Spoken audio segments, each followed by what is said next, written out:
The goat trust ने लखनऊ में अपना 16वां फाउंडेशन डे मनाया, जो 15 से अधिक वर्षों से ग्रामीण समुदायों की आजीविका सशक्तिकरण के प्रति अपनी निरंतर प्रतिबद्धता को दर्शाता है।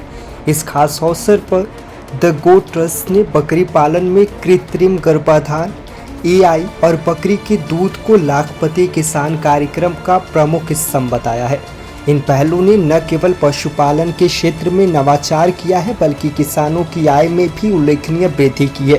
कृत्रिम गर्भाधान किसानों के लिए एक सशक्त कदम वैकल्पिक गर्भाधान से तैयार किया गया नई बकरी नस्ल आज द गोट ट्रस्ट में बोर्ड के सदस्यों द्वारा डॉक्टर सदनाध्यक्ष ILSP डॉक्टर दिनेश अवस्थी कुलपति विश्वविद्यालय ने कृत्रिम गर्भधारण से पैदा हुए मेमनों का निरीक्षण किया। फाउंडेशन मनाया जा रहा है, कहाँ कहाँ से लोग आए हैं, किन किन बिंदुओं पर चर्चा हुई? द गोट ट्रस्ट लगभग 20 राज्यों में काम करती है। गोट ट्रस्ट के सारे इन राज्यों के टीम आज कैंपस में है लखनऊ में, और इसमें नॉर्थ ईस्ट में हम त्रिपुरा, मेघालय, असम और नीचे साउथ में अगर जाएं तो उन राज्यों में काम करते हैं। यूपी में भी हम लोग काम करते हैं। सर, कहाँ कहाँ से लोग आज यहाँ पर उपस्थित हो और किन किन बिंदुओं पर चर्चा हुई? आज हमारे जो हमारी एडवाइजरी यानी परामर्श बोर्ड है, उनके सदस्य भी आए हुए हैं, जिसमें 2 वाइस चांसलर आज यहाँ पे हैं। हमारे साथ नाबार्ड के पूर्व CGM हैं, यहाँ पे मौजूद हैं। जो राष्ट्रीय इंस्टीट्यूट है पशुधन के जीन के बारे में, उनके हेड डॉक्टर सदानंद सर भी यहाँ आए हुए हैं। और अभी हमारे साथ जुड़ने वाले हैं हमारे यूपी के कुलपति जो वेटनरी यूनिवर्सिटी है, वहाँ के डायरेक्टर्स और डीन, बर्ड के डीन, ये सारे गेस्ट आज हमारे कैंपस में आने वाले हैं। सर, संस्था द्वारा किस तरह का कार्य किया जाता है समाज के लिए? संस्था का एक मानना है कि हमारे देश में लघु पशु जैसे बकरी, भेड़, इस तरह की पशुओं के लिए उचित सेवाएं नहीं है। तो संस्था ने 2008 में ये देखा कि हम सिर्फ गाय, भैंस और कॉमर्शियल यानी व्यावसायिक रूप से मुर्गी की बात करते हैं, बट जो गांव में गरीब लोग पालते हैं उसके लिए सेवाएं नहीं है।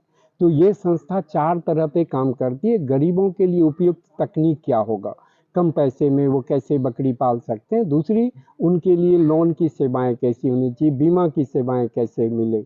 तीसरी, उनका जो सामान है वो बाजार में कैसे बिके, और इसीलिए पशुबाजार.com करके कंपनी बनाई, जो गांव-गांव से इनके सामान इकट्ठा करके आज बाजार में इस साल हम लोगों ने लगभग 30 करोड़ के किसानों के हाथ में पैसा दिया। और चौथी चीज़ें, लोगों का संगठन कैसे बने, इनकी आवाज़ कैसे सुनी जाए। हर चीज़ आज समाज में है, लेकिन पशुपालकों का संगठन नहीं मिलेगा, इनकी बातें कोई नहीं करता, इनके जानवर मर जाते हैं, कोई सुनने वाला नहीं है।